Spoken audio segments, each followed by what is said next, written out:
Mr. President. Majority Leader. Mr. President, I ask unanimous consent to waive the mandatory quorum call in relation to the motion to proceed to calendar number 343. I ask unanimous consent the quorum call be suspended. Without objection. And now I ask unanimous consent to waive the mandatory quorum call in relation to the motion to proceed to calendar number 343, H.R. 6644. Without objection. Mr. President, over the weekend, American forces took action against the longtime threat posed by the mullahs in Tehran. For decades, Iran has fomented terror throughout the Middle East, endangering U.S. service members, U.S. citizens, and personnel in the region, and many of our allies.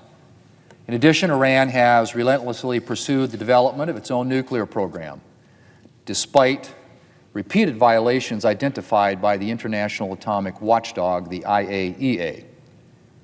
Iran is also aggressively growing the range and inventory of its ballistic missiles and launchers, an inventory that is already the largest in the region. Combine that with a Navy that aims to threaten a key shipping channel, and it is clear that Iran poses a serious risk to America's national security interests, as well as those of our allies and partners. Mr. President, President Trump and his administration relentlessly pursued a diplomatic solution to the threat posed by Iran, but the Iranian regime refused diplomatic off-ramps. And so now the President is taking action. My prayers are for the success of the mission and, above all, for the safety of U.S. personnel in harm's way. 4 U.S. service members have lost their lives as a result of Iranian attacks. My thoughts and prayers today are with their families and loved ones and with their fellow service members. Mr. President, ask a group of people what they think of when they think of the American dream, and home ownership is pretty likely to come up. A house, a neighborhood, a yard for the kids or pet to play, getting the keys to a place of your own. That's a part of the American dream for a lot of Americans. But it's a part of the American dream that has been increasingly out of reach for many. A lot of Americans, particularly younger Americans, are simply being priced out of the housing market. Home prices have risen sharply in the past few years, surging roughly 50% since the pandemic, according to the New York Times. A 2025 report from the Joint Center for Housing Studies at Harvard reported, and I quote, the U.S. median existing single-family home price hit a new high of $412,500 in 2024, according to the National Association of Realtors. This is a shocking 5 times the median household income and significantly above the price-to-income ratio of 3 that has traditionally been considered affordable, end quote.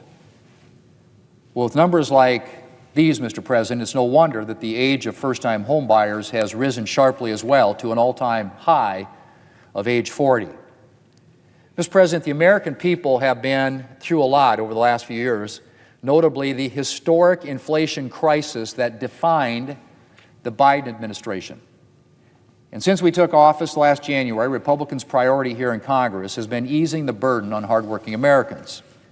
That started with preventing a massive $2.6 trillion tax hike that was scheduled to hit Americans making less than $400,000 a year. And it continued with a slew of new tax relief for hardworking Americans and the working families tax cuts, which Republicans passed last summer. There's nothing like having more money in your pocket to make it a little easier to deal with financial challenges and unexpected bills. In January of this year, we took aim at health care costs with a bill that included multiple measures to lower the price of prescription drugs at the pharmacy counter. And this week, Mr. President, we are tackling the challenges of home ownership and beginning work on the most significant housing bill in a decade or more. The Road to Housing Act, the product of extensive work from the Senate Banking Committee, and particularly from its chairman, Tim Scott, packages together a number of bills focused on lowering housing costs and increasing housing supply. And it takes aim at these goals in multiple ways. One primary focus of the bill is removing unnecessary regulatory barriers that drive up the cost of housing or complicate construction. The bill's Housing Supply Expansion Act, for example, which is the product of Senators Britt, Tillis, Crapo, and others, removes the outdated chassis requirement for manufactured housing. This will not only lower the cost of manufactured homes, but it will also allow for more innovation in the manufactured home design process, such as two-story houses. Manufactured homes are already substantially less expensive than site-built dwellings, and removing the outdated chassis rule will further increase their affordability and create more manufactured options that suit more families. And that, Mr. President, is just the tip of the iceberg. Senator Rounds has multiple bills in the Road to Housing Act that will increase housing supply by streamlining the environmental review process.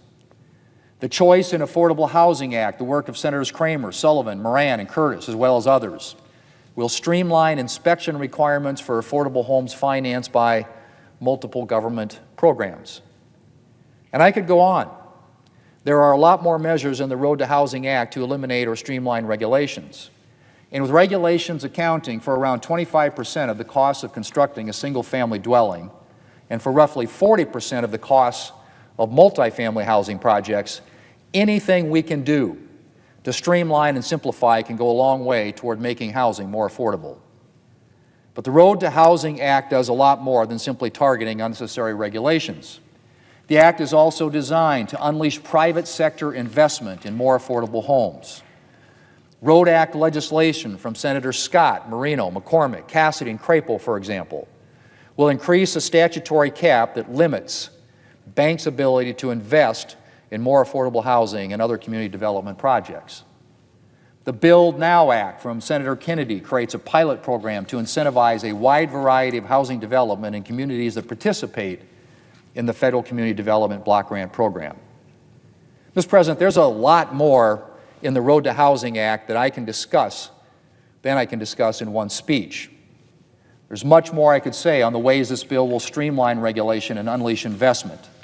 And I haven't even mentioned the bill's provisions to help veterans, or increase the supply of housing in rural communities, or help Americans living in government-assisted housing build the savings that they need for home ownership.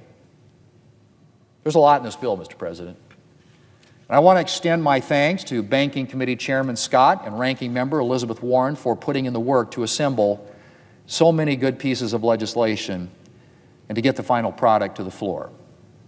The Road to Housing Act doesn't spend a single taxpayer dollar, Mr. President, but by removing barriers to affordable housing construction and unleashing investment, this bill stands to open the door to affordable homes for hardworking Americans around the country. And I look forward to passing this legislation in the very near future. Mr. President, I yield the floor, and I suggest the absence of a quorum. Clerk will call the roll. Ms. Alsop Brooks.